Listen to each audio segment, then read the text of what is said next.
What's good, YouTube? It's your boy D-Riv. Hey, today we're going to be reacting to 10 of the most recycled finishers in the WWE. I already know they're going to have the RKO, which is a cutter. They're probably going to have, I don't know, a frog splash. I know for sure there's going to be a lot of cutters and choke slams for sure. Cutters, choke slams, and frog splashes for sure. 1000%. And spears. All of those are definitely going to be in this. We don't know what else is going to be in this. Never seen this video. This video just came out like a couple days ago. So, yeah. First time come across the channel, make sure I go to hit that thumbs up. Make sure y'all subscribe because your boy is about to hit 4K soon. I won't be able to hit that without y'all. So make sure I go ahead and support your boy, please. Please. If all y'all that is watching this subscribe, then I'll hit 4K super fast. So make sure y'all please subscribe. And man, without further ado though, let's get into this video.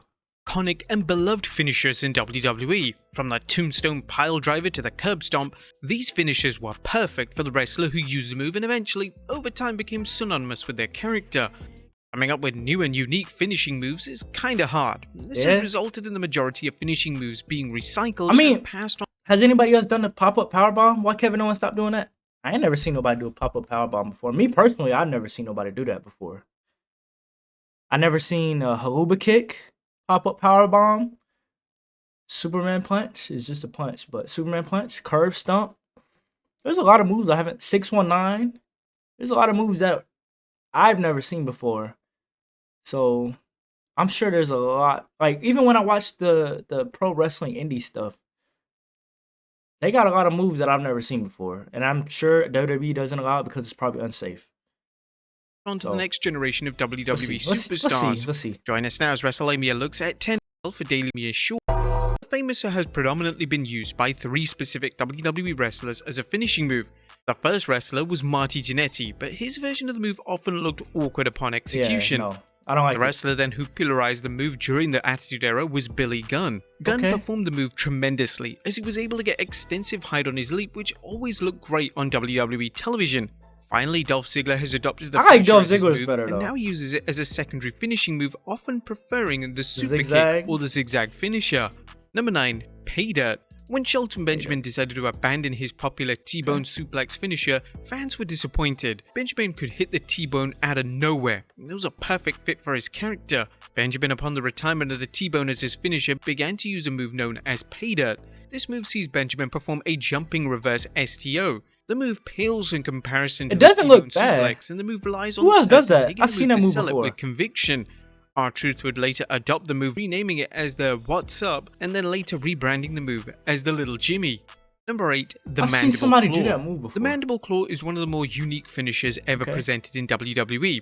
It was popularized by hardcore legend Mick Foley and involves a wrestler placing his middle finger in the opponent's mouth and then sliding them under the tongue, pressing down on the tissue at the bottom of the mouth. The palm of the same hand is then placed under the jaw, and according to Foley, this should lead to the person taking the move to black out. The move was perfect for Foley, and unique finish.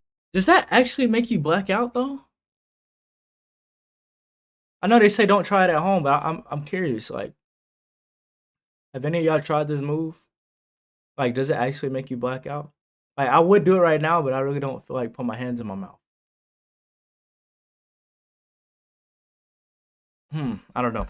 Finishing moves are always appreciated, and this is why it was welcome when The Fiend began to use the move. The Fiend would use a move in the majority of his matches, and he would even use a move on Foley himself in an incredibly memorable segment on Raw. Foley has had nothing but positive things to say in relation to The Fiend using his finishing move, and this is what the WWE Hall of Famer had to say during an interview with Sporting News. I'm really happy to see him use the move and to be shifting gears of that character to make it intriguing and exciting television. Number 7. The Camel Clutch. Corey Guerrero is a wrestler who is widely regarded as the innovator of the Camel Clutch finishing move. In WWE, it was the Iron Sheik who popularized the move.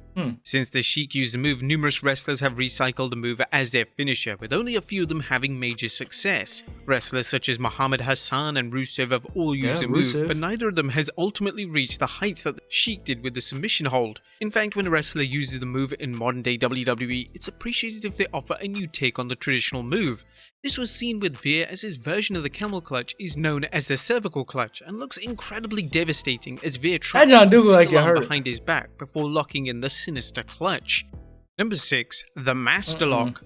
Upon introducing the Master Master Lock Lock. in WWE, It's not a these hurt lock with masters Bobby instantly Lashley? became a huge deal. I The full remember that. Nelson finishing move was immensely popular with fans, so much so that WWE even launched the Master Lock Challenge segment. Bobby In a Lashley weird got 10 out of of it. events, Yep. the first wrestler to break the submission, that being Bobby Lashley, would end up using the move as his own finisher years later in WWE, this time known I as the remember that. Hurt Lock. Lashley has had tremendous success with the move and even won his first ever WWE title with the submission in 2021. Masters has spoken at great length in relation to what he thinks of remember. Lashley using his finishing move, and this is what he had to say during an interview with Chris Van Vliet. Doesn't change the fact that the Master Lock is the OG. And I know a lot of people are going to bring up Hercules and Ken Patera, but we're talking about in the modern era, ladies and gentlemen. Sure, yeah. So, I mean, I think Hurt Lock, Master Lock would still be kind of interesting. But like, it only makes sense for Bobby. I've never came out on like some dirt sheets and buried Bobby. And like, here's the thing. Think about this. I mean, from my standpoint, would you rather have Bobby Lashley adopt it or some guy maybe that they push for a month who doesn't even amount? Number 5, Yeah. Dream Street. I guess. Ted DiBiase Jr. opted to use a Cobra Clutch Slam for his finishing move. Dream Street paid tribute to his remember what it father, looked the like. $1 Million Man, and could look great if the wrestler taking the move sold it effectively. Years later, Jinder Mahal would recycle the move, and his version known as the Class has received criticism from fans.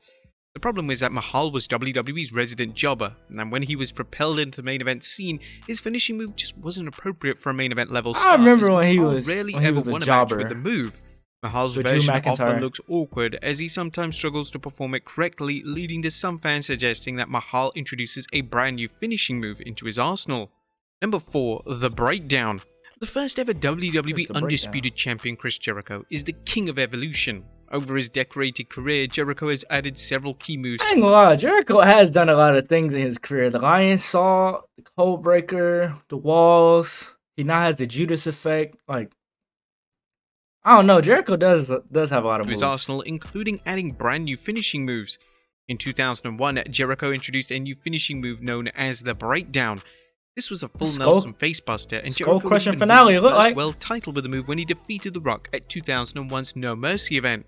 The Breakdown being used as Jericho's finisher would be short-lived, as Jericho would soon leave the move behind in favor of moves such as the Lion Salt and the Walls of Jericho. For the past 15 years, The Miz has The used a Miz, version yep. of the Breakdown as his finishing move, and his version is known as the Skull Crushing Finale. Due to Jericho only using the move for a short period of his career, most fans now associate the move with The Miz. As Yeah. The Miz I continues mean, it makes to use the sense. move on a I didn't even know weekly Jericho did basis that. and will likely do so until he retires. Number 3, the Pedigree. Triple H's Pedigree finishing move is one of the most did it before him? iconic finishing moves in WWE. And when Seth Rollins began to use it as an alternative finisher, it made a ton of sense. Rollins was involved in a storyline with the game at the time, making it a logical addition to Rollins' moveset, and he continues to use the Man, I'm thinking they're gonna have moves like that a lot of different wrestlers have used. I can't think of anybody else that did the pedigree besides Triple H and Seth Rollins. Maybe Shane here and there, but I mean, I can't think of move as a anybody. finisher to this very day. According to Triple H during an interview with Fox Sports, he gave Rollins full permission to use the move. The game added, he came to me and he was like, how would you feel about it? But given the storyline and everything else, how would you feel about me using the pedigree? I was like, if you think that benefits you, please do. Like, I would be honored. And and it worked for him for a while. So yeah, I was happy for him to do it. There's moments in your career where things are like they say imitation is the sincerest form of flattery. So for me, if he felt like it was meaningful to him, I was glad he could use it and get something out of it. Number 2, the Stunner. When Kevin Owens began to use the Stunner as his finishing move, fans Cena were used the curious as to Stunner what Stone too, Cold the Steve Austin springboard. thought of his beloved Off the finisher being springboard. used. If they show According it. to Owens, it was Austin himself who gave permission to use his finisher, which was a big endorsement for the former Universal Champion. This was fitting as Austin would come out of retirement in 2022 to face Owens in the main event of Night 1 at WrestleMania 38. Austin has offered nothing but praise towards Owen, and Austin is content with Owens carrying on the legacy of his celebrated finishing move. And number 1, the Cutter.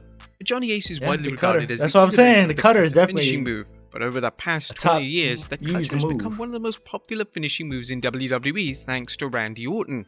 It was initially Diamond Dallas Page who made the popularity of the move skyrocket, as he would use the move as a finisher both in WCW and WWE. But when Orton began to use the move in 2003, everything changed.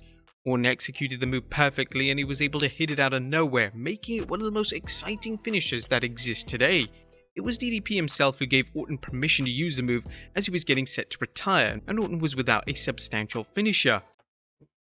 But Orton gets a lot of lift on his. Like, he jumps really high when he does his RKOs. I'm curious why he had to ask DDP.